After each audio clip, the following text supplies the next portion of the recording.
the Martial Arts Movie Podcast. I threw that shit before I walked in the room. Featuring drunken Thai boxer Will. Too bad you will die. The also drunken wrestler Mark. I said I don't want trouble. And drunken karate master Zero. You've lost your balls. And now, Call. I know Kung Fu. You know, baby. Fists of Fail.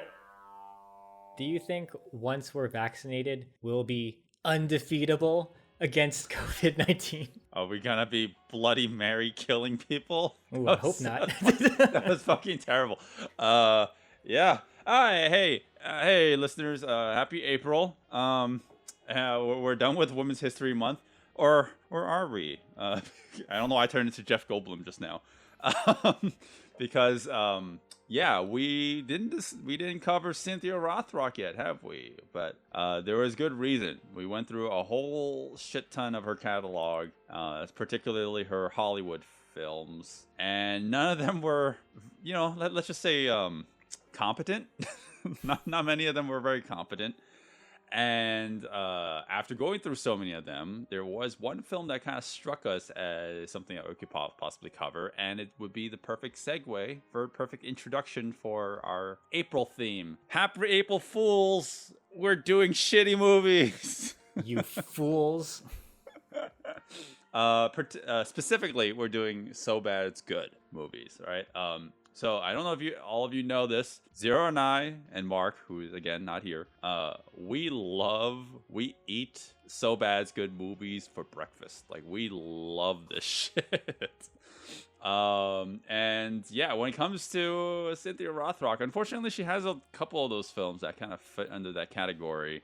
We had another contender for today's episode that we decided ultimately not to go with, but maybe you'll listen to it on our Patreon. But yeah, today we are covering possibly her most famous So Bad It's Good movie, right, Zero? Yeah, definitely, because I think the clip of the final fight definitely overshadows everything in this movie. And if you've heard of whether or not you've heard of Undefeatable, at some point in your internet, I don't know, lifespan, somebody has probably sent you the clip of the last fight scene of two sweaty, muscular men duking it out, and eventually, one of them meets in a hilariously over-the-top fate. Yeah, and they're incredibly overacting. It's just fantastic. I was sent that clip a while ago too. I'm sure you were too. Mm-hmm. It's probably the most defining feature of this movie. And then, I don't know, but then watching the movie and actually sitting through it. By the way, I've seen this movie a long time ago. I think it was actually right after that clip was released, and I thought, it's not that bad. Back then I didn't have a penchant for So Bad It's Good. It's like, okay, I don't get why this is so bad. The last fight's definitely ridiculous, but it's not that terrible. And then now, 15 years later, now watching it again, I actually feel the same. Like, I actually do appreciate some of the badness of the movie, but it's actually not so bad as good at certain points. In fact, it's just generally entertaining. It's yes, no, I completely agree. When we were watching this, I think we both had similar thoughts where, that clip, that last over-the-top hilarity of a fight scene, it sucks the movie as a whole into the quote-unquote So Bad It's Good category, when in reality, the movie is pretty competent. It's silly at times because of the script and because of the acting, but everyone is trying to play it straight for the most part. Yep. It's because of that, the over-the-topness of the last fight, where everyone says, oh, this is a So Bad It's Good movie, when I don't really think it is. Yeah, and oh man, that's one way to start our theme of the month. Well, it's the So Bad It's Good movie that everyone knows isn't so bad it's good. Yeah, that was one of the things I wanted to discuss, almost like we were going to debunk the fact that this is a So Bad It's Good movie, when in fact it really isn't. It's of the time. It's definitely of the time. The oh my god, the hair, the outfits, and I don't know if this is a Hollywood movie or if this was more of a straight to video sort of release, but yes, unfortunately, some of the acting is not the best. So it feels like it's just ripe. It wants to go over that line into the so bad it's good territory, into the greener pastures of Samurai Cop and Miami Connection. It's just, for me personally, it doesn't go over that fence. Yeah. But I do think it's entertaining, and the action is worth talking about. Some other contenders that we had, which we can again listen to in more depth if you follow us on Patreon. More plugs for your listeners. One of them being Honor and Glory. That one I actually think is a so bad it's good movie. And I would. Oh, maybe even more so than that is Eyes of the Dragons, aka Fight to Win, which you and I thought was. I mean, I don't. Maybe I'm speaking for you, but that movie is like incomprehensible. It's like way worse than this composite cut of Bloody Mary Killer / Undefeatable, and that was an actual release movie in its original format. Unfortunately, that movie's fight choreography, and there's really not much to talk about. So that would have been a good contender for a so bad it's good movie. I would actually say that if you want to watch a Cynthia Rothrock movie that actually qualifies as that, go watch that instead. But yeah, Undefeatable actually is worthy of our show because the fighting is actually at times pretty damn good, right? Yeah, I agree. It's on the shorter side. We can elaborate on it a little more. For me, I noticed when the fight started ramping up a little bit and I started enjoying the choreography, they'd cut to something or the person would get defeated extremely quickly and I would just be left wanting more. Right. And kind of confused. Why would you have this short fight scene that didn't even really need to be there? But yes, we can elaborate on that. One of the things I wanted to touch on is this is a Godfrey Ho movie, or Godfrey Hall as he's credited in the credits. And he's got a lot of interesting backstory behind him. Oh, boy. And I don't know if you caught it, but Will did mention that this is also known as Bloody Mary Killer because he took this movie, when he took this movie to Chinese audiences, he filmed new scenes with the Hong Kong actors and stuntmen and made almost a completely different movie, which is amazing, I think. Yeah, for sure. Actually, that's the polar opposite Godfrey Ho normally does. But even though he's a Hong Kong director, he mostly does American productions, and he will take pre-existing Asian films and then splice in short, like filmed in an afternoon sequences with white actors and piece them together. Think those Godzilla films from like the 50s where like it's old footage of Godzilla and then all of a sudden there's just a white guy explaining the whole thing. That's kind of like the same thing here, except it recontextualizes everything. It redubs everything. And here it's like the complete opposite. Like now we're taking an American production and we're putting in Asian actors and an Asian cast and putting in extra scenes there. And just like in his American production, the Hong Kong version makes just as little sense. Well, the movie Undefeatable is the American version, and Bloody Mary Killer is the Hong Kong cut. Undefeatable on its own, it's A to B. Yep. You can understand it completely by itself. I feel that when you watch Bloody Mary Killer, you can get it, but it's just gonna feel weird because the Asian characters they don't really blend well into the American storyline. They really are just wedged in there. Right. It's fun to see Robin Shue some more, and in the Hong Kong version, you get a lot more fights, which is fun. Yep. But that ending is just so out of left field, where he talks to his adopted sister, and it just abruptly cuts. Yeah, all the scenes with Robin Kang or Lu Shu or whatever you want to call him, it doesn't really tie in with anything. Honestly, I'm very curious with the Hong Kong cut of the movie. We watched the composite cut. Props to Cactus Man, the man who composited this for us to watch. It is a combination of both versions, leaving in all scenes that were in both. kind of putting everything in a chronological order and sequence from events. And it doesn't make any sense. It really doesn't. I mean, it does until the end. Yep. When Robin Shu's storyline fizzles out like a wet fart. It didn't need, you realize, oh, this doesn't tie in with the American storyline at all, and it feels completely unnecessary. Okay, well, let's take turns then. You are Sure. We will each of us take responsibility for explaining the stories of both Cynthia Rothrock and Robin Shu. I guess I can take Robin Shu's because that's clearly the more complicated one, right? No, I'll do Cynthia Rothrock. Her story is, let me think about this. She is like fighting underground, but not really because most of her fights are above ground and in public.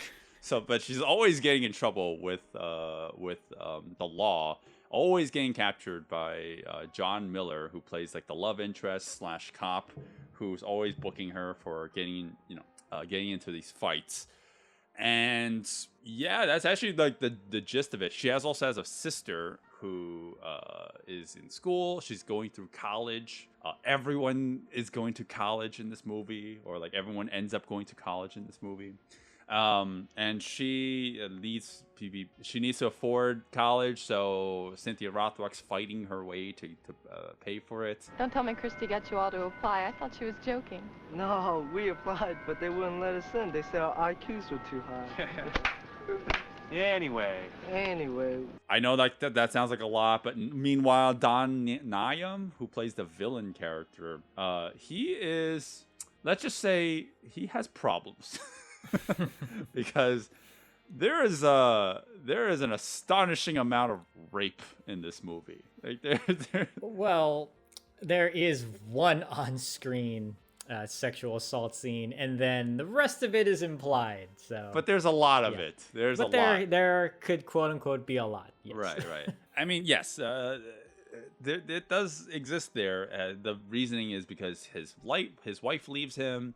And he has a mental break, and he wants to find his wife. He thinks all women are his wife. All redheaded women in flower dresses. So he rapes and murders them. Oh, don't forget he takes their eyeballs. Oh, he takes everybody's eyeballs. Everybody's eyeballs. Everybody's eyeballs. They never explain that, actually. Yeah, I was like, why does he do that? When the police officer asks the psychologist what's with the eyes, she actually doesn't have an answer because the scriptwriter didn't have an answer either. Just a little shout out to who that therapist is. She doesn't have much fighting to do in the movie. She does throw a couple of kicks, as does every character in the movie. Every performer in the movie knows some kung fu. Oh, I love these types of universes where everybody knows martial arts. It's the best. It's great. So it says right here, Joyce Pride. Is it Joyce Pride?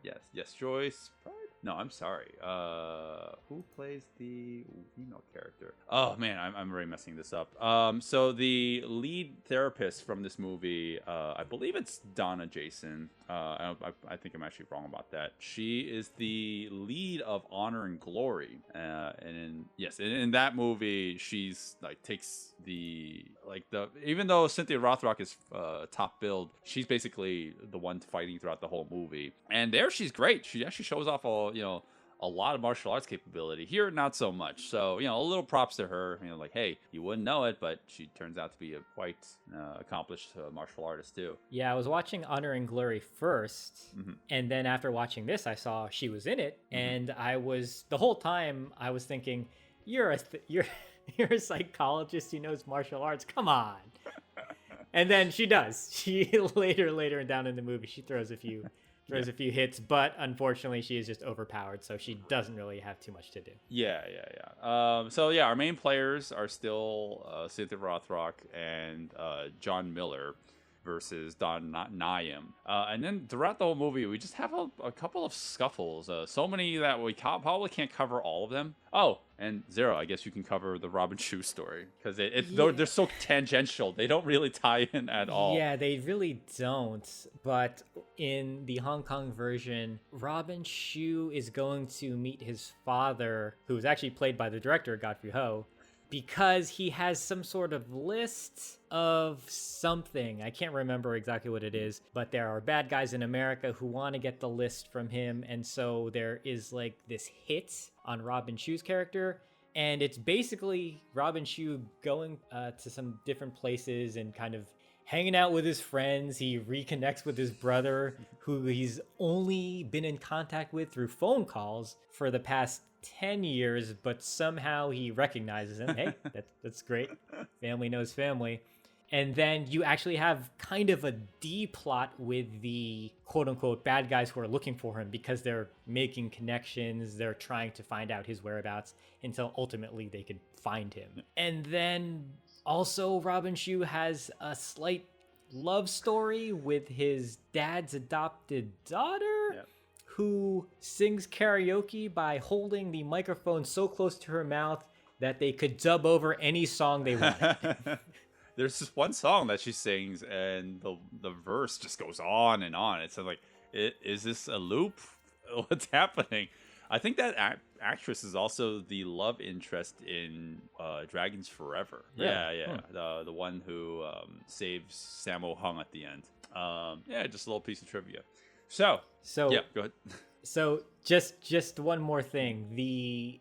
So you kind of mentioned this in the Magnificent Warriors episode, how music kind of annoyed you throughout that movie. Okay. Because of the endless loop that it went through. I'm sure our listeners know about it when they listen to that episode. Like, why does this keep going? Right. Yes. Well, if you watch Undefeatable and or Bloody Mary Killer, oh boy, the music is so repetitive in this movie that it started annoying me. I don't know what it was. It's some jazz, soft, contemporary rock, and it feels like there's only 2 tracks that they use over and over again. Well, if you're watching, we watched both. We watched 2 versions, right? We watched the original Undefeatable American cut, and then we watched the composite cut, aka Cactus Man's version. And I can imagine that the 2-hour version would be significantly actually better because it would break up the monotony of it. Watching the American version, you can definitely see it's just the original version, right? So you just gotta hear that original score, and there's not enough to break it up. But I don't know. I didn't see it so bad. I mean, it's definitely not Magnificent Warriors with there's no beep beep beep beep beep going like nonstop. So what else is there? I don't think we're gonna cover every fight in this movie. I don't think it's technically worth it. We can probably discuss them, like I just mentioned them, because a lot of them just kind of end shortly, right? So if you watch the Hong Kong version, one thing that stands out immediately is Cynthia Rothrock during the opening credits is actually posing and doing her thing. With the 2, she's doing like weapons forms. Yeah, forms. There you go. With her hook swords, which she has said in a podcast before that she's pretty deft at. And then you have to move forward quite a bit until you get to your first kind of fight. I mean, the first real sequence, we get establishing fights, right? So we get to establish that John Miller can take down a couple thugs in an ice cream shop, I guess. I don't even know what that store is. But Cynthia Rothrock's first establishing fight is quite a bit longer. It's a little bit more elongated. It's versus some guy on the streets. And man, the way this starts takes forever. It's just them just circling each other, eyeing each other, switching stances, cutting back and forth between the viewers, the people surrounding, watching, just tapping their toes. God, that annoyed the hell out of me. You have one gang stomping their feet against the back of a wall, and then you have another gang clapping, but they're not in unison. So it just sounds people have. It sounds like nobody has rhythm. But once it actually starts, it's not too bad. It actually is pretty decent, I would say. The fighting itself you can definitely see it's tame. It's tamer than your traditional Cynthia Rothrock Hong Kong production, right? Because there are moments where hits don't land. You can definitely see it on screen. Like it kicks, like her hook kick just whiffs and completely like doesn't even graze the other performer, the other black martial artist in this fight. But you know, I think that the posing, the strikes, and everything, they're definitely there. You know, like in terms of like form. But yeah, and I generally think it's pretty good. All in all, like establishing like what kind of action we're gonna see in the movie.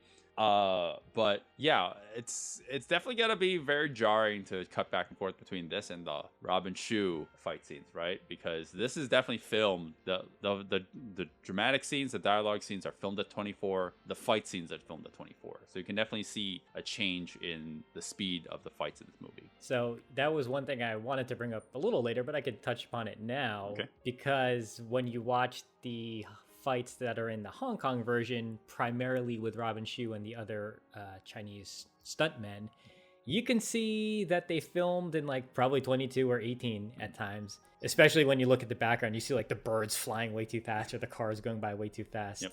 And my conspiracy theory is that in the American version, they filmed at 24 because they wanted, that was just what they did. They filmed 24. Everyone looks real to their speed, and they want the Hong Kong actors to look fast and better than the American performer, so they filmed it in 22 or 18. Okay, I'll buy it. I will totally buy that. I mean, yeah, like this was originally just meant to be an American production. You know, it would be very abnormal for them to film 22 here, anyways. But hey, for 24 frames a second, it's okay. You know, you can definitely see they have to tame down the hits, right? Because it is an American production. We have liabilities here. You know, it's not a Hong Kong production. You know, like people can't actually get hit.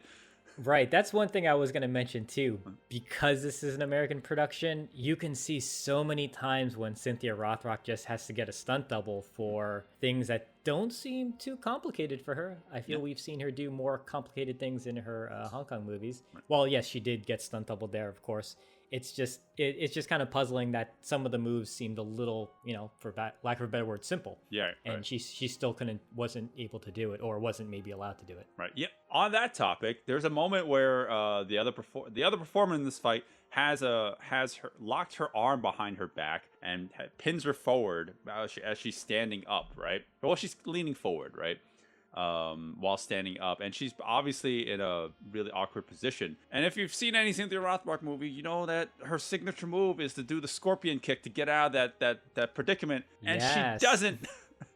she doesn't do it, and it's like what? In fact, I don't think she does it in this entire film. And I think that's such oh my a shame. God, you're right. She doesn't do a scorpion kick. I mean, she does this nice spinning like crescent kick to his head, but it doesn't make sense when she was already in that kind of kneeling position and her leg could have easily just hooked around, scorpioned around. So yeah, odd choice from the fight choreographer, but maybe he wasn't familiar with her signature moves, so maybe whatever. I mean, that's fine. I mean, just like that, the first fight is really not much else to talk about. We are introduced to a lot more characters going forward. We're introduced to her sister that we mentioned before. Also, these 3 random Asian dudes. I don't actually know what their story significance is, except that I guess they kind of are the comic relief. Yeah, they technically are the comic relief. They are definitely the worst actors of the bunch. Unfortunately, their line delivery is not the best. I have a feeling too high. I have a feeling that they're just the stuntmen, and saving on budget, they needed somebody to be in there. Sure. Yeah, it's fine. Whatever. Yeah, the tall one, he doesn't really have any lines of delivery. Towards like the towards like the halfway point of the movie, there's one line that he says so damn quickly, and it's like, whoa, this is why I didn't give you any speaking lines. All right, so on top of that, we also have the love interest character, John Miller, who's basically stalking Cynthia Rothrock throughout the whole movie, because anytime Cynthia Rothrock gets in a fight, he's always there to bust her. You think that she'd be more careful after a while, right? I guess not. All right. So again, I don't know how we want to. I don't know how we can shoehorn in Robin Shu's scenes, but I guess we'll do it just like the composite cut version is. Yeah, I think we should. I think we should do it because, as I mentioned earlier, the Hong Kong version minus the last fight scenes has the better fights in the middle because they're just more competent fighters and they are shot at 22, so it just looks a lot nicer and quicker. Yep. So chronologically, Robin Shu had already come back to see his dad and everything, but he also is going to go visit his brother who is training at a dojo. Doesn't matter. All you need to know that he has a little sparring match with with his brother's coach, Sifu or whatever, and you can immediately tell that this is significantly better in terms of choreography. Because it's Robin Shu, right? Robin Shu is actually like sparring and everything, and he's like throwing like this 540 kick, which is, by the way, there's no slow-mo here. They're like, if you were watching the American cut or any scenes from the original cut, if there's a scene where Cynthia Rothrock's stunt person is doing a B-twist, we're doing it in slow-mo. We're shooting that in slow-mo because Americans can't process something like that. They need to see it as slow as possible. Here, Robin Shu just throws a 540 kick and immediately follows that up with more punching and kicking. And it's like, all right, then let's not dwell on it. It's cool, but there's more shit to see. It's like a completely different frame of mind how you want to see your action. I don't understand why there's so much slow motion on things that we didn't need to focus on or linger on. It's not like Hong Kong movies don't do slow motion, but you do the slow motion on the really cool things that you want to slow down because it looks nice to see it. Yep. Because your eyes can't catch it. But sometimes it's in some fights, it's slow motion and it's Cynthia Rothrock ducking under a punch. Sure. Okay. That is true. I mean, yeah, like when I mentioned like a B twist or like when she's doing a back handspring or like just dodging something that's could potentially be like, or like just like highlighting a very acrobatic or very well-timed move. Like you want to see that. I can see why you want to see that in slow-mo. I mean, American standards are significantly lower when it comes when it comes to like what was considered like like really death-defying or really interesting. Hong Kong's been so conditioned to it. Like I feel like they should only do the slow-mo for the most insane shit.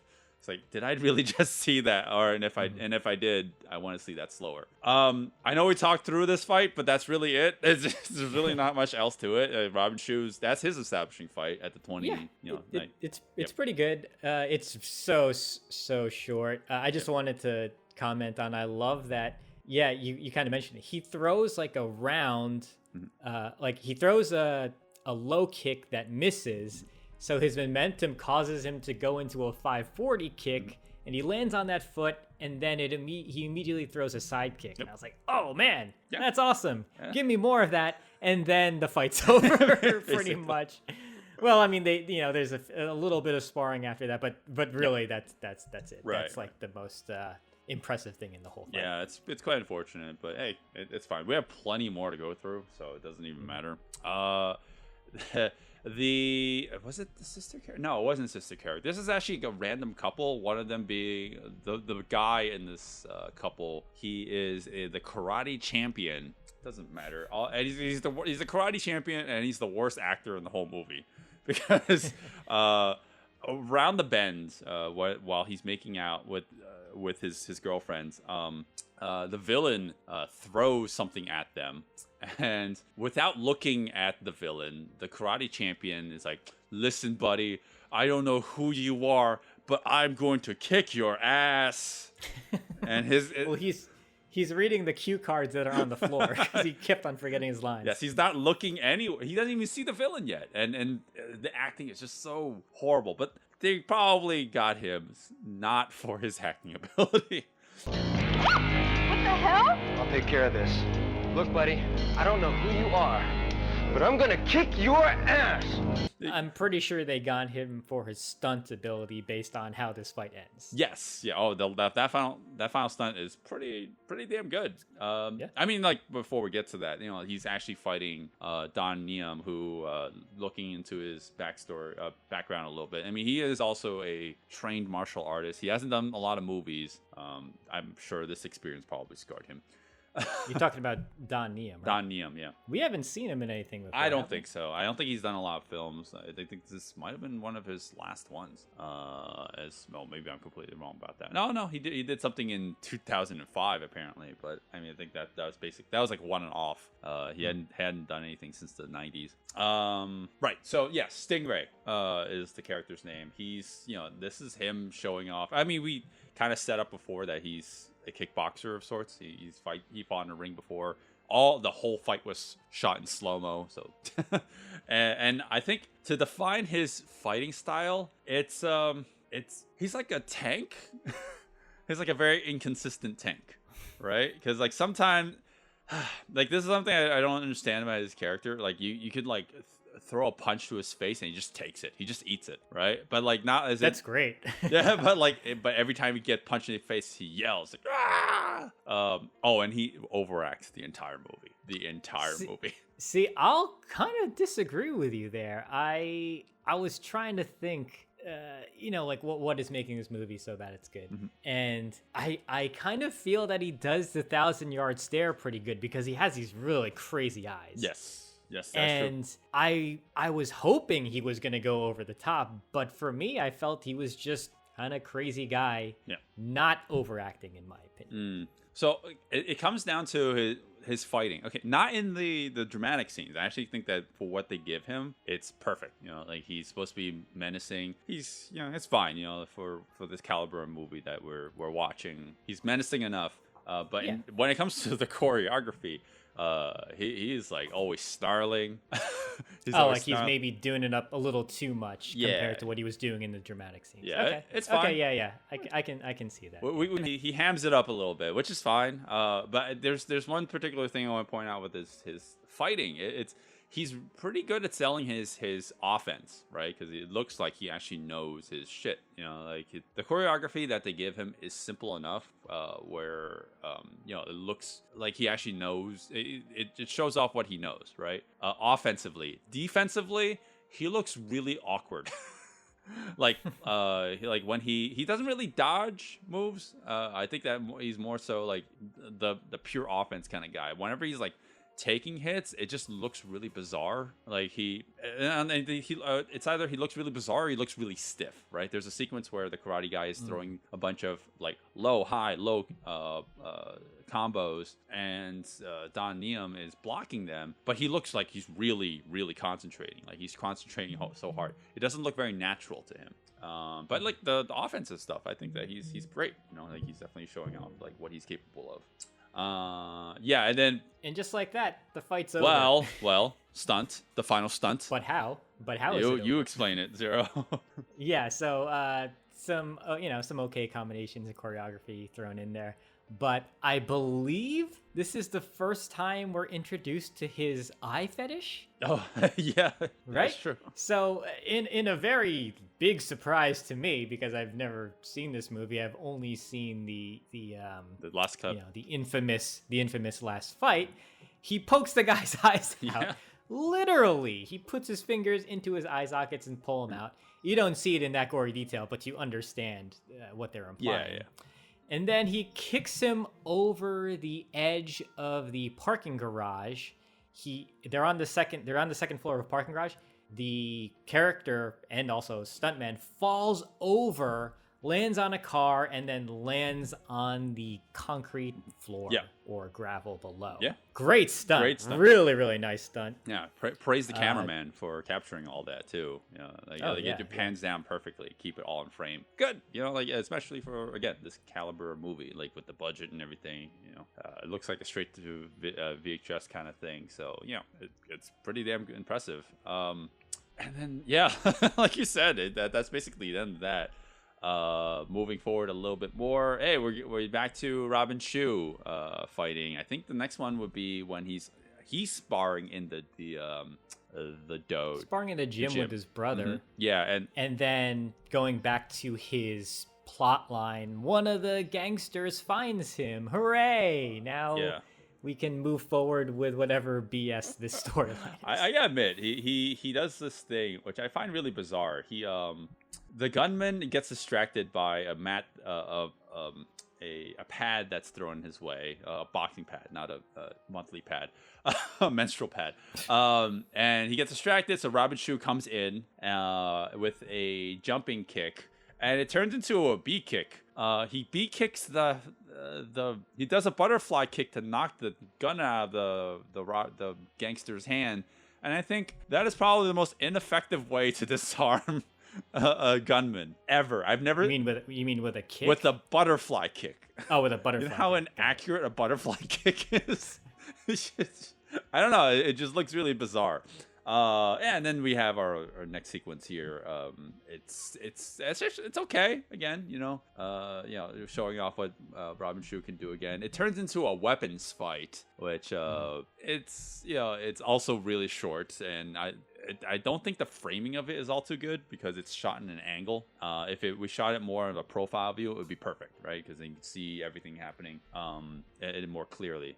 But that's my only point to this. I think the fight itself is okay. It's definitely, in terms of caliber of fighting, it's definitely a different level than the American stuff. But just like that, it's kind of over. There's nothing else to really dive into. Yeah, I think what strikes me most about this fight is there's this moment when Robin Shou is using his bow staff and he's twirling the guy with the sword over and over and over again. Yep. And I just kept on thinking, I can't wait to make a GIF out of that. Well, the next fight is not even worth talking about. He fights a guy. Cynthia Rothrock fights a guy in shoulder pads.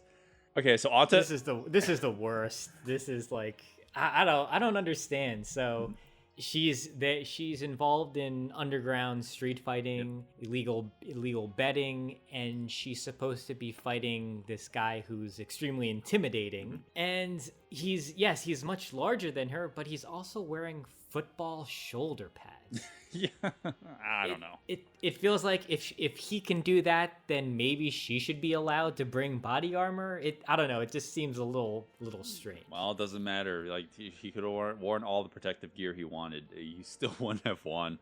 And then just like there's really not much in that to really highlight. We actually get 2 fight sequences in a row with this guy, and the second sequence and the next scene is of the villain assaulting him. Basically, kind of kidnap his wife and rape her. Oh God, you're gonna hear that a lot in this episode. Well, you don't have to mention what he's gonna do to him. You just kind of assume based off of that first time he does it. Yeah. But oh man, I'm glad you pointed that out. I did not realize that the football fighter was in the next fight. Wow. Okay. Same guy. Yeah. I just thought it was. Oh my God. I just thought it was some other random white guy that he was just assaulting. This poor trailer trash couple. Yeah, I think the unfortunate sexual assault overshadows a lot of that. So let's just kind of move on from that, because unfortunately there's a lot of that. It's like, well, I think the fighting here is actually pretty decent. It's more of an American style bar brawl where they're throwing lots of haymakers, but you get a decent longer take where both characters are really just absorbing the punches with their arms up and just fighting back and forth. Right. I think visually what makes this scene just so unintentionally funny is Don Neum is wearing like a denim vest with the arms cut out. Yeah. And he's not wearing a shirt underneath, so it's just his bare chest, and they're literally in front of a like a trailer home, so it looks trashy, for lack of better adjectives. It just kind of just looks cheap. Oh man, I didn't even think of it like that. And I'm sure his mullet did not help. Oh my God, yeah. Don Neum has the biggest perm mullet. Yeah, the perm, the Uncle Jesse, the Howie Mandel mullet. Oh, it's so good. And just to go back a little bit, we didn't mention it when he first fought the guy, the Asian character who was the stuntman who gets thrown off the second floor of the parking garage. Before he fights him, he decides to spray paint his mullet with yeah, that's right. I don't know, like orange streaks. Uh-huh. And that's it. It never comes back. It's just for that one moment. I don't know. I guess when your wife I guess when your wife leaves you, that's when men do very crazy things to their personal appearance. He just put like some Pam's cooking spray on his head. It's like I'm totally bonkers now. Wow. So yeah, those two happened, and then if you're watching the composite version chronologically, I guess the next thing would happen would be Cynthia Rothrock's fighting Robin Shou. This is the first thing that's ever connected these two storylines together. This is the first scene, the only scene. Well, one of the only scenes in general. Well, he's not in the American cut, so this technically bridges the two main characters of both different cuts together, even though Robin Shou technically isn't even the main character in his Hong Kong version because he doesn't complete that plot at all. Yeah. I want to put myself in the shoes of Cynthia Rothrock when she was brought on to do this extra scene, because again, she already filmed the original version, right? So when they said, hey, can you come back to do an extra scene, this one particular scene, so we could film a couple extra scenes for the Hong Kong release or the Asian release, she was probably stoked because she's like, oh, it's technically a Hong Kong production. I could probably actually kick this guy. I could probably actually land some hits. I don't have to pull my punches. And this is probably, in terms of Cynthia's actual, this is not her best fight in the movie by far, but in terms of like showing her off, not just like the fights itself. I'm definitely not explaining this correctly. I feel like this is probably the best because there's no stunt person. There's no, like there are better fights with her character in the movie. Okay, I see what you mean. But this is all her. Strictly the actress. Yes, this is all her. Got it. Yeah. She's not doing crazy flips, but she is like doing wheelbarrows or like side rolls over Robin Shou's back, which doesn't make any sense because Robin Shou gets on his fours for some reason. For no reason. And she just decides to roll over him, and he looks so perplexed. And I'm like, why did you do that? There's no reason for you to have done that. Well, he keeps on doing this move where he literally, his legs are straight, but he bends at the hips to dodge instead of bending at the knees. It doesn't seem very practical, but that cues her to do a barrel roll over himself. Okay. I see what you mean. Hey, and going with what I said before, I'm sure Cynthia loved that we're doing a weapon. We have small weapons display here as well. When I say small, I mean really small, because she grabs a bow staff, he grabs a 3-pronged nunchaku thing. And yeah, they do like 3 hits, and then she's out of the production. She's gone from the extra scenes, and this is supposed to somehow tie in with the main story. It doesn't really work. It does. You're right. This is the best they could do, unfortunately. Yeah. We get some forms by John Miller going forward. And then guess what? Villain Don Neum. Now he's back to his thing where he's assaulting women, assaulting boyfriends, and kidnapping and sexually assaulting the women.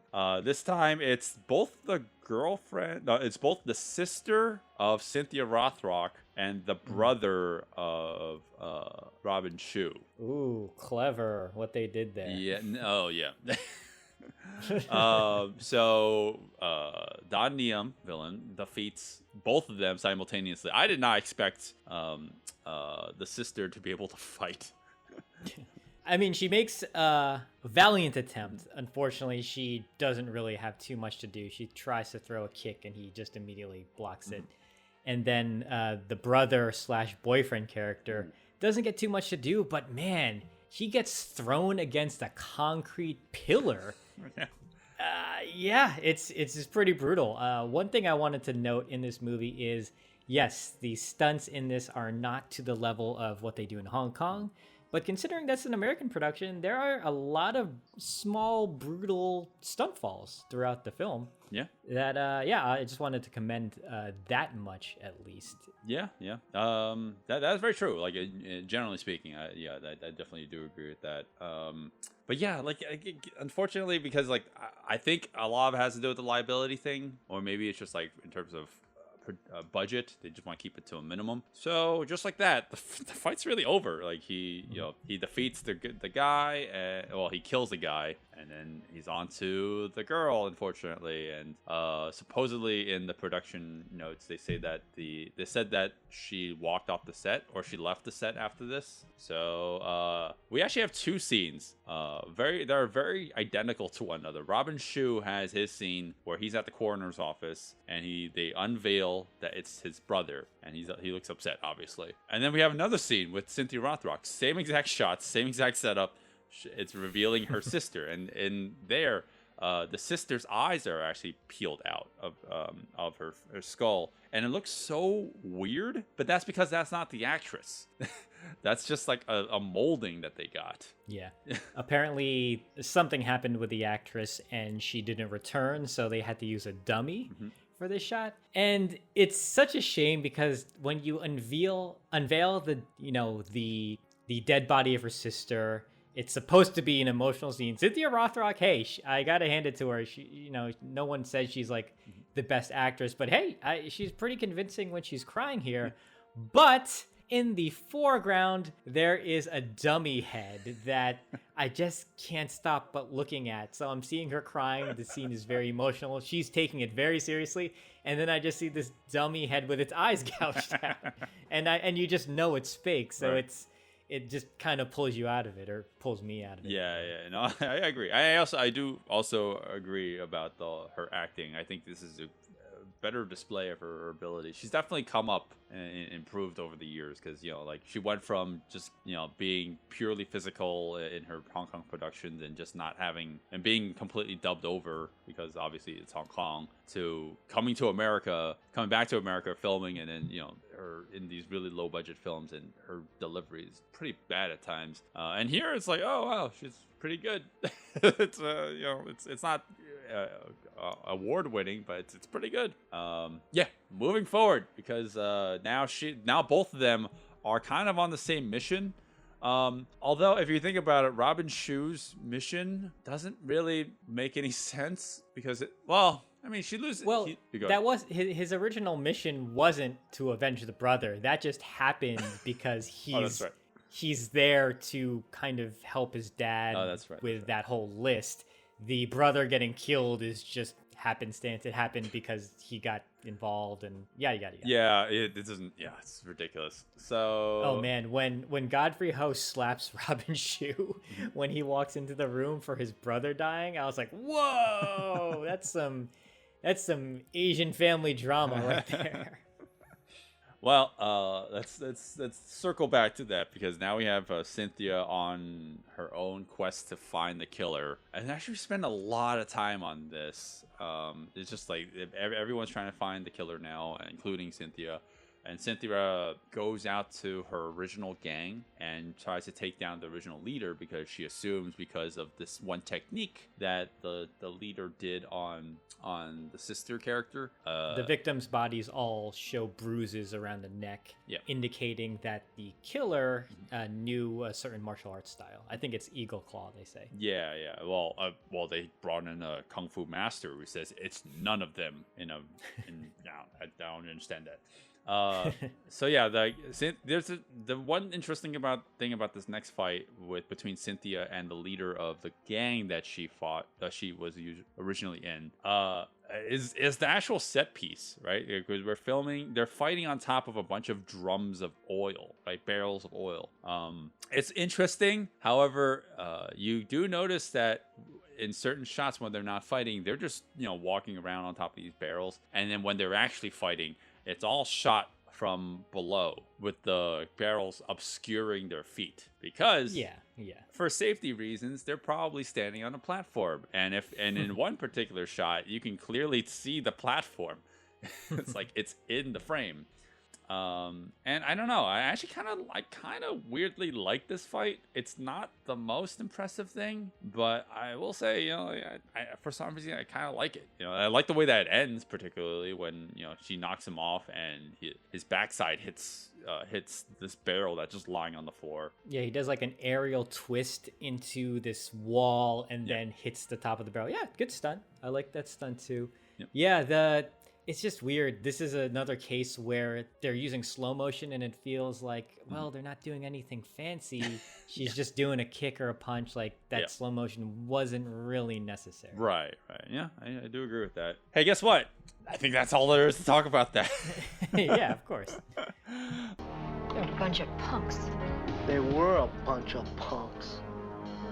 Now they're a bunch of crackheads and they do anything they want. All right, so we have quite a couple more to talk about. Oh, I think this is one that you wanted to talk about, with the brawl or the eventual brawl. Right. Yeah. This is the warehouse fight between I don't know who the hell this character is. I think in the Hong Kong version he is the main assassin that's after Robin Shu's character, but I can't remember how in Undefeatable it links.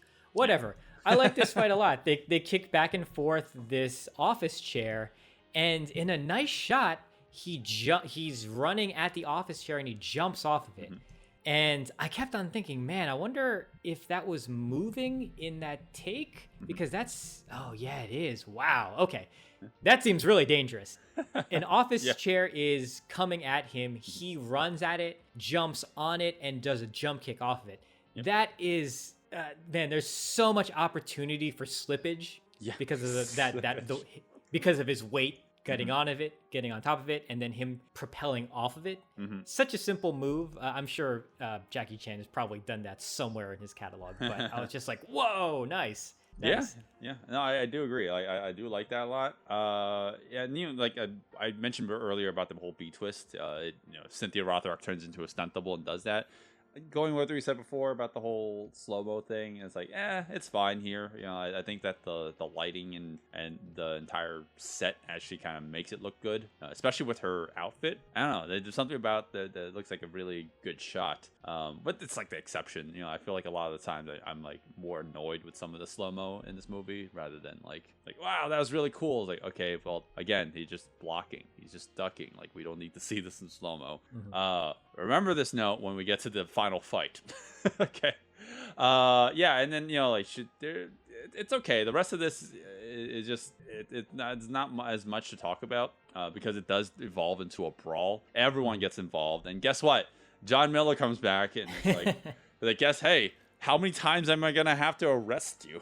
Well, he actually doesn't arrest her. He just keeps on reprimanding her, and then you see all the fighters are lined up against the wall like they're going to jail, but she's not. So right. I don't know. I think he's playing favorites. I don't think that's allowed.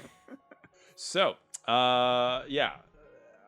it doesn't seem like he has a lot of I don't know. He's just thinking with his dick. So we're just gonna move forward with that because I don't feel like this is the end of that for him. In terms of like his stalkerish impulses. There is a scene with Godfrey Ho getting assaulted by two gangsters, and he has a fight scene. And I don't know if he's a martial artist. It's really short. It's not much to really hone in on, but I am very surprised by that. Yeah. As far as that he has his own fight. I just like when he pushes the one gangster and he flies literally across the screen. Yeah. And then Robin Shu comes in and saves the day. It's not too much to hone in on. Yeah, exactly. Unfortunately, it's unfortunate. Robin Shu. I would imagine. I would guess that. Well, this is early '90s. Oh wait, this might have been right around the time. If the timelines are matching up, what was Mortal Kombat? 95. It's a 3-year difference. I don't think maybe he was already because I know he's an American. He's American, right? So Robin Shu. Yeah, he's American. Is he really? I thought he was. He went to Hong Kong to film. He went to. Yeah, but he's pure American. Okay. Oh yeah, Mortal Kombat 95. Yeah. This is 92. So I imagine he filmed this, then he went to Hong Kong. Because he did all these films in the 80s, or maybe this is like just before the peak of Mortal Kombat where he really got big. Anyways, no reason to really dwell on that. So moving forward, just more again, I really don't want to talk about too many of these.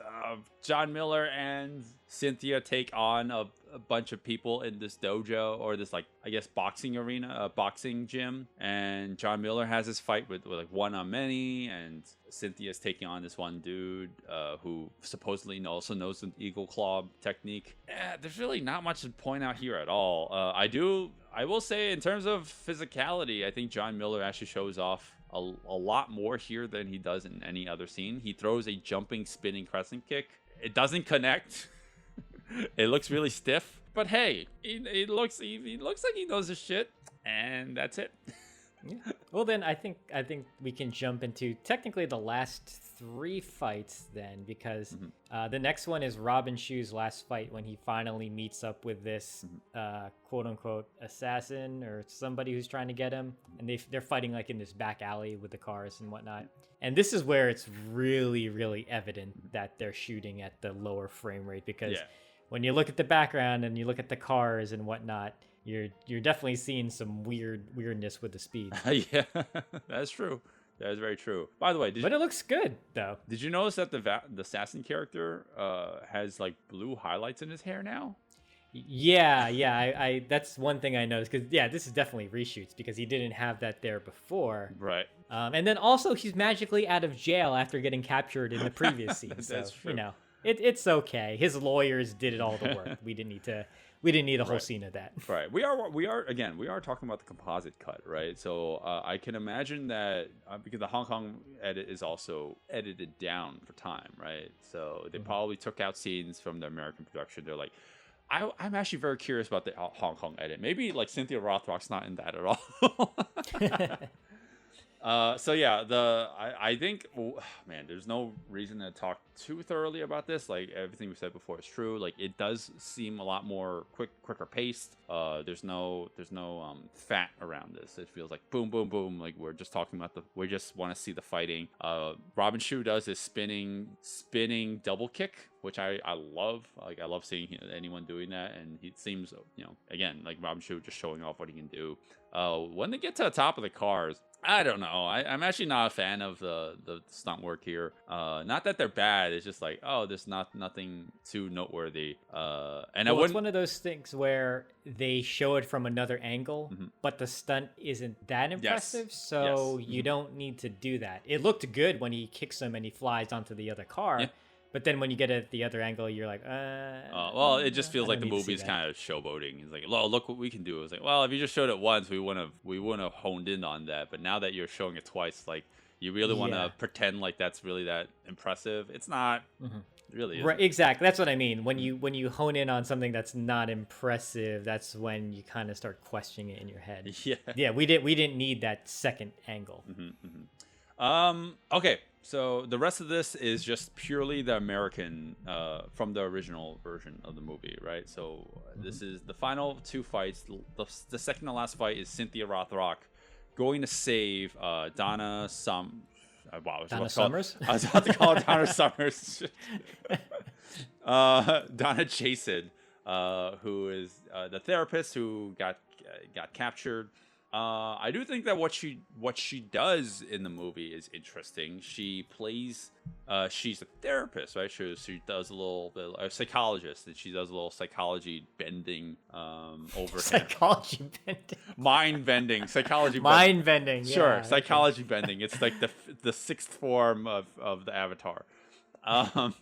She manipulates him into thinking that she's his mother. So you can't rape me if we're related. That only works to a certain extent, because after Cynthia Rothrock gets caught red-handed trying to save her, he goes right back to thinking that she's the wife again. So I guess it only works to a certain extent.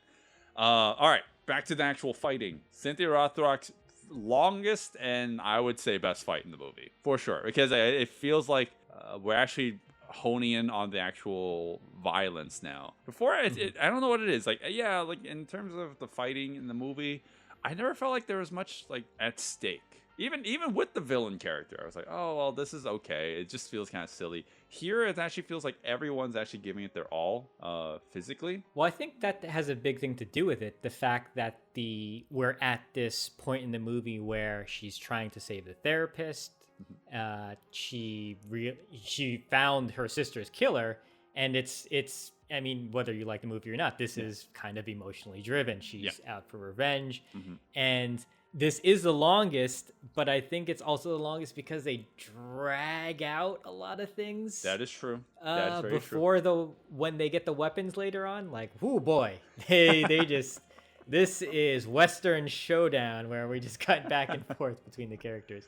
Before they get the weapons, I actually do kind of like the fighting. Yeah, I do too. Yeah, Deanne. No, not Deanne. I was gonna call him Deanne Nam. Don Niem. Niem. Whatever.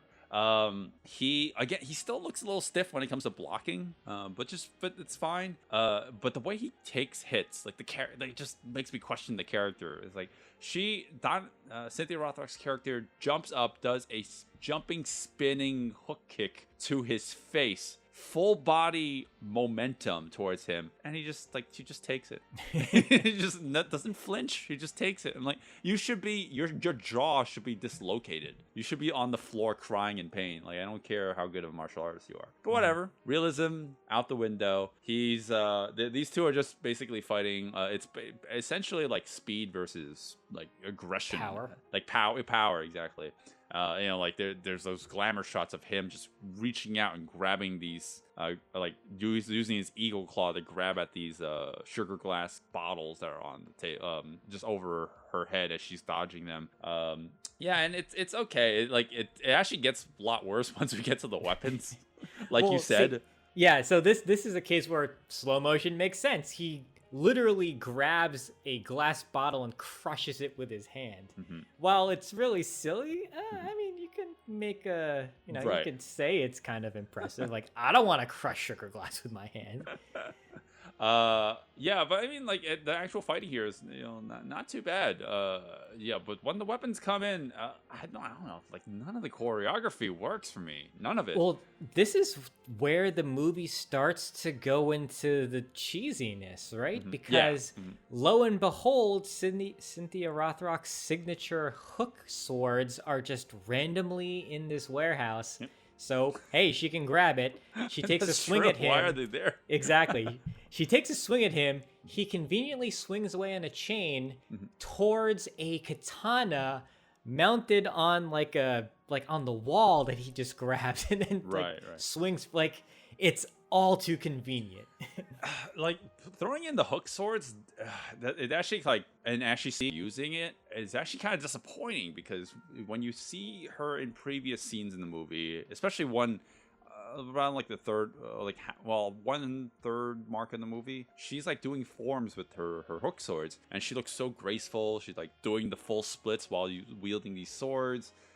She's like showing her agility. Here she does none of that. She's like wielding this hook sword as if it's like the Excalibur, like a large medieval sword. It looks like completely out of place. Doesn't feel like she should be doing that. Well, she doesn't have the dual hook sword. She just has the one, and she's just kind of, haphazardly swinging it around. Yeah, kind of like you mentioned. She's kind of lost all gracefulness at this point. Yeah. But we could chalk it up to that she's emotional. She just wants to kill the guy. Form has gone out the window, and she's just trying to kill him. I'm trying to speak for the movie when I'm sure this is not the case at all. That for me is reaching, but okay, sure. I'm reaching. I will totally take that. I'll accept that. All right, we are at the home stretch, and we're finally at the final fight. And this is the one. This is the one that everyone knows. And if you haven't seen it, then this is the most I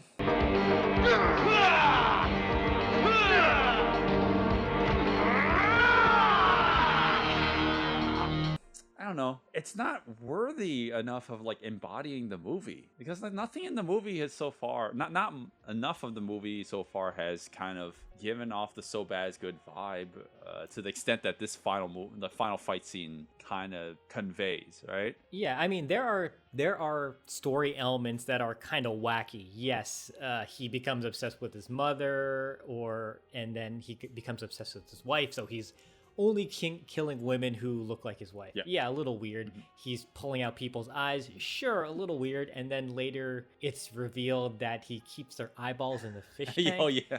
Yeah, we're laughing at that now, but that comes so much later. It's like they decided late in the film, or at least in the story, to start making this, go a little over the top. Right.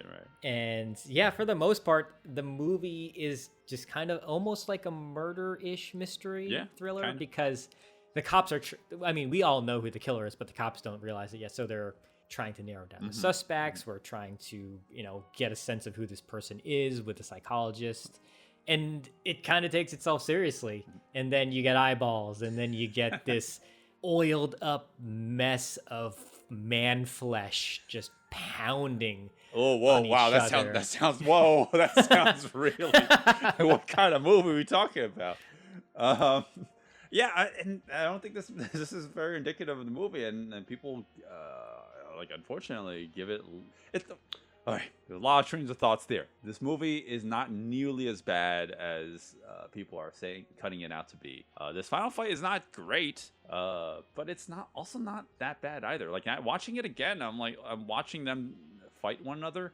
You can clearly tell that these two look kind of stiff, right? But if you actually kind of break down their forms and they actually look like they know what they're doing. They look competent. I would say that if you take away a lot of the cheese, this is a pretty decent fight. Yeah. This is like a no holds bar, just really kind of a brutal brawl, because it kind of looks like they're really just taking body blows. Yeah.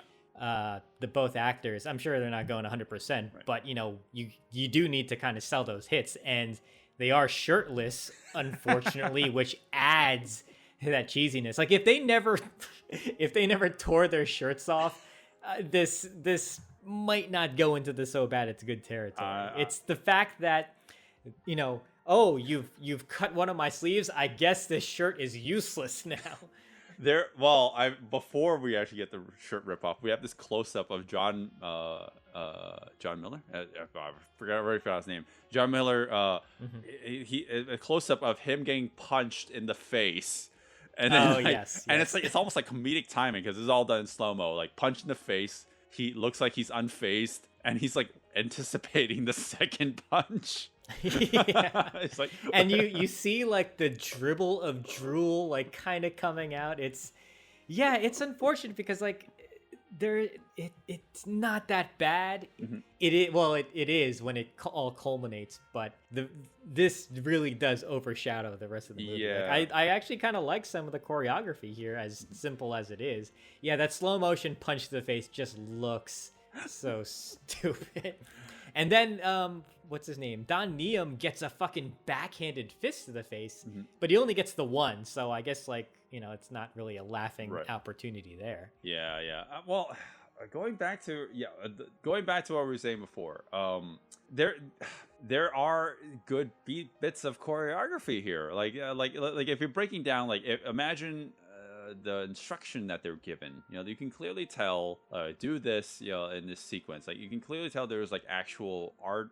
I would say art, but there is actually direction here. That was actually thought out. But there are moments where it doesn't feel like that, because again, John Neum is just as he has his arm grabbed, John Miller's just trying to knock the knife out of his hand, and he's just watching it happen. His other arm's perfectly fine. What are you doing? You should stop this from happening. And John Neum, a lot of the cheesiness, I think, not only is it the fact that these two are just grunting the entire time. Every time they get hit, every time they throw a punch, they go Right. I think one thing I mentioned too when we were watching this together, the choice of sound effects is a little odd too. It doesn't sound like that flesh hit. It sounds like I don't know. It sounds like they're hitting mats or something. Yeah. So it's pulling you out of the realism that's supposed to make this fight a little more serious. And it's all culminating into this over the top cheesiness that's going on. It's okay. So with everything we just said, I think the real culprit here of why it enters so bad as good territory is that yes, there is choreography here that makes it good, but there's that enough of that American influence, American style of action influence in here that makes it so bad. It's the your turn, my turn, your turn, my turn effect. Right. Yeah. And it's weird because that's where a lot of the good choreography comes in, where you get longer takes where they're just kind of throwing moves at each other, but it's literally choreography going from left to right of the screen. Yep. And now it's my turn, then right to left. And it's a shame because that's where the best stuff is. I think if I take that out of context and I would just show somebody, you would think, okay, yes, these are two shirtless men fighting. It's not bad. It's actually pretty decent at times because you can see them absorbing those huge, like, haymaker hits. Right. I was thinking more so when John is like just throwing all these combos, like high, low, kick, high kick, low kick, and Don is just like accepting all of them. He's just accepting them, like like this. I'll just take it. And then he just decides, oh, I guess I'll start fighting now. And then now he's doing it to John. And now it's like it's in reverse. It's like now he's the one who's just accepting it, and it's like they're just taking turns basically. But the choreography is like what the combinations that they're given are actually make them look competent. That's what I'm getting at. Like it's not that they're bad. It's just like maybe the direction could have been like, hey, maybe try to dodge, like. Don't take turns. How about like stop taking turns and have like a more complicated fight. Right. In terms of choreography, it shouldn't just been a literal back and forth. They should have tried to vary it up a little bit. Yeah. What are we going to do? I think then, unfortunately, after that, it kind of gets really weird. Not weird, but it starts to get into the karma territory where our villain, and this really comes out of nowhere. They didn't set this up at all. He gets thrown against the wall, like his face hits the wall, but you realize there was some sort of protruding object attached to the wall, and lo and behold, he's poked out one of his eyes. Well, how do we set that up? Cynthia Rothrock comes in, one arm in a cast, other arm grabs a wet towel on the floor, and she just wields it, just like twirls it around. Yeah, that always made me laugh when somebody showed me this clip. I was like, who the hell is this woman randomly coming in out of nowhere and with just flailing this towel around?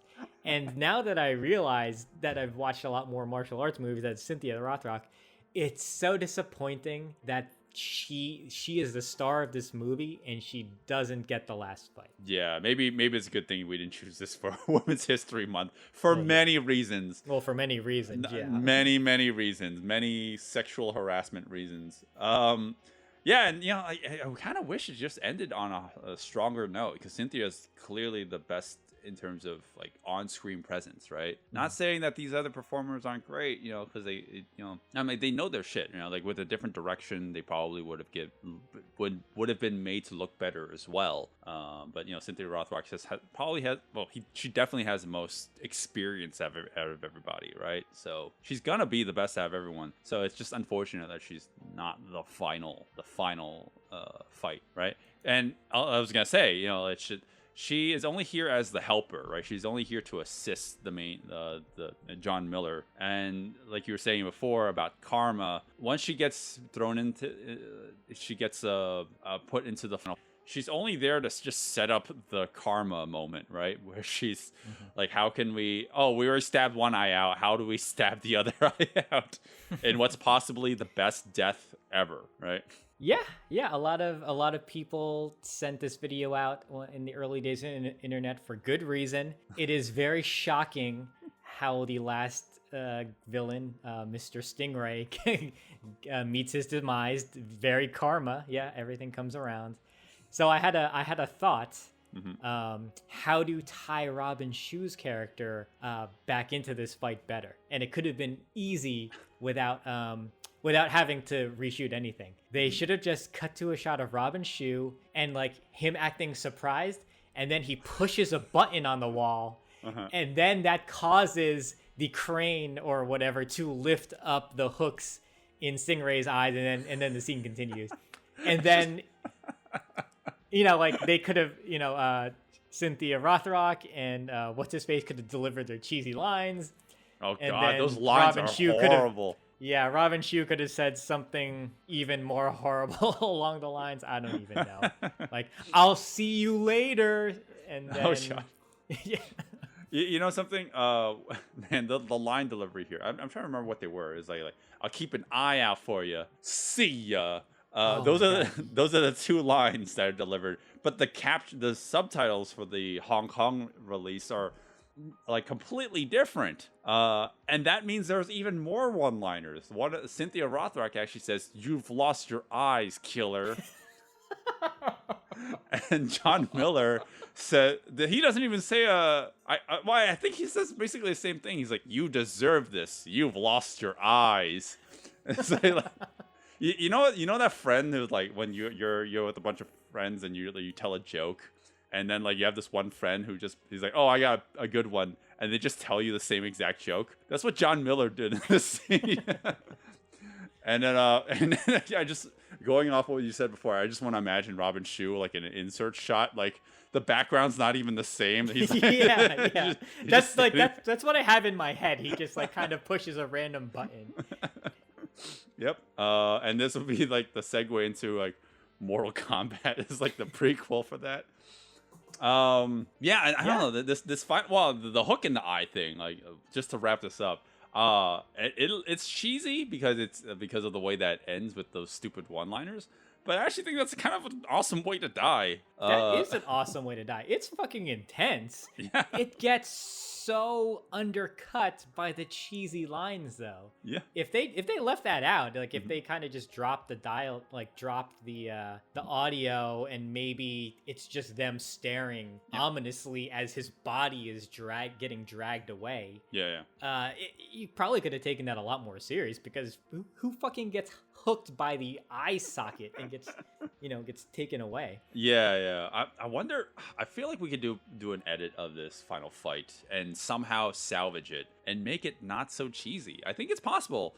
There's just like moments of it that make it look cheesy, but I actually don't think a lot of this is unredeemable. Yeah, it's unfortunate. I mean, you have the moment when Stingray is like licking the knife. Yeah. Very, very cheesy. You have you have the overacting moment from what's his name, John Miller, when he sees the cut on the sleeve, and I don't know what it is. Like, I think he forgot how to act, because he looks at the cut like he doesn't understand what's going on, and then he rips off his clothes. It's such bad acting with no dialogue. Like, I can't understand. There's something about that, him ripping off that shirt, which is like I can't believe it. This is like the worst shirt take off scene in the movie history. He looks like he's trying to take off his shirt as if he's wearing a tie. He's not wearing a tie. He's just like he's like going at it like one by one, like pulling one arm at a time, and it doesn't make any sense. But yeah, this final fight, it goes down in infamy. The movie ends with everybody going to college. You think we should really apply to college? I told you, man. Our IQs are too high. Go ahead and laugh. I enrolled you guys. You all start Monday. What about you? Not me. Yeah, it's you. I enrolled you too. That actually is it. Everyone goes to college. Everyone gets signed up for college, even without their consent. Yes. It's like, I think you can go to college. I signed you up. Man, this is kind of a roller coaster train wreck, because there's actually a lot of information on this movie, and we covered. I think we covered a decent amount of it. Yeah, I think so. So yeah, Bloody Mary Killer. Man, why the hell did they call it that? Yeah, that's a weird title. Yeah, I wonder if people in Hong Kong are aware of the Bloody Mary urban legend, because that has like nothing to do with this. Maybe we're talking about hangover cures. Oh, right. Yeah. Right, yes. All right. So yeah, Undefeatable. Way to start off April Fools. I guess it's April Fools. It's a meta April Fools, because it's not that bad. It really isn't. And for those of you who... We fooled you, you fools. Well, we'll cover actual so bad it's good movies going forward for the rest of the month. But for this first one, I think is more like what you said in the beginning of the episode.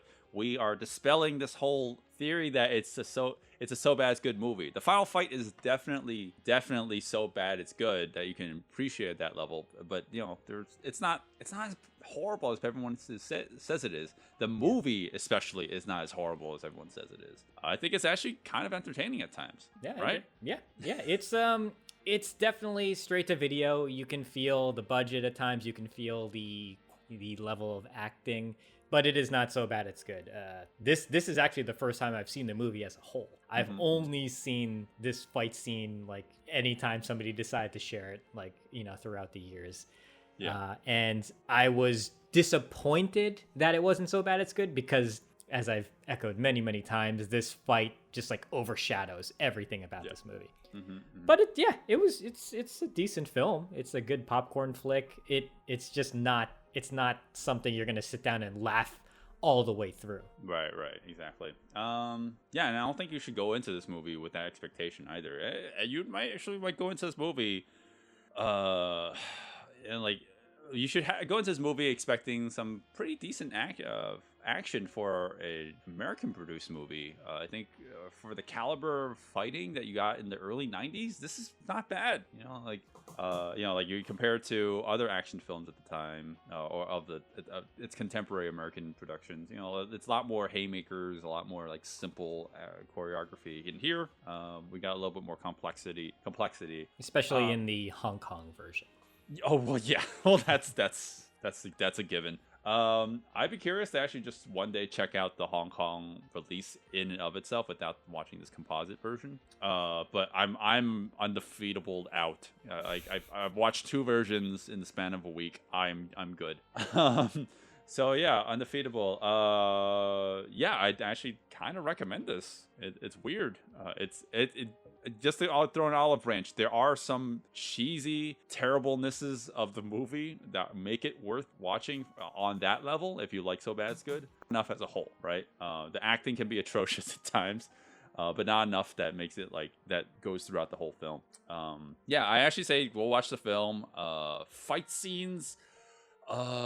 There's a lot of them. I can't even pick out any individual ones. Maybe I'd just say go watch the Hong Kong release because like that clearly has better fights like per capita, right? Because it's a Hong Kong production, right? Although in terms, I'm sure you'll be taking a hit if you're in terms of story competence and making sense of the plot if you're watching the Hong Kong version, because I have no idea how on earth Robin Chu's story makes sense in that version. All right, I said a lot.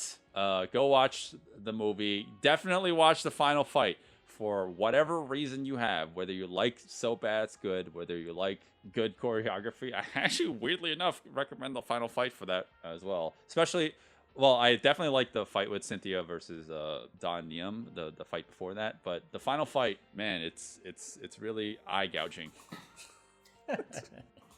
All right, I said a lot. 0. This is kind of a weird one. I wanted this to be so bad it's good, and it wasn't. It's just a very, simply made kind of crime thriller or serial killer thriller. Not my cup of tea personally. So I think going in, you should know that it's not so bad it's good. There is a full-on sexual assault scene, very uncomfortable. And it's kind of permeated throughout because of the characters, so just be aware of that. Yeah, trigger warning. And then there's kind of like early 90s cheese going on throughout the movie. I don't think I could recommend the movie as a whole, but I think if you're really, really curious about that last fight, that infamous fight where you saw the clip, I think you could just watch the whole thing. Yeah. Because eventually what happens is you get to that moment and you're just like, oh, okay, that's how we got here. Yeah, right. In terms of fights, I like the Cynthia Rothrock versus I don't know that character's name. He was a Chinese stuntman. They fight in the warehouse, and then it turns into a brawl. I actually did like that fight. And then pretty much the same as you. Like I think the last fights are where they get good. I think the Hong Kong fights are definitely better in terms of choreography and editing. Yep. So you might just be able to watch the Hong Kong version and get the best of everything. Yeah. But the story, from what I've heard some YouTubers say, is it's a little more incomprehensible. I don't think this composite cut made it even easier. I don't know. This composite cut is 2 hours of all the footage together, and I kind of liked the pacing of it, surprisingly. Like, when things went to a lull, they just threw in a Hong Kong fight scene from Robin Shu's random B plot, and I was like, oh, okay, yeah, this is not bad. This is it. yeah, this one's a little all over the place. But yeah, the last fight is infamous for a reason. I think everyone should bask in its glory. I think everybody who still has 2 eyes should see it. See ya. Keep an eye out for you. You deserve this. You've lost your eyes.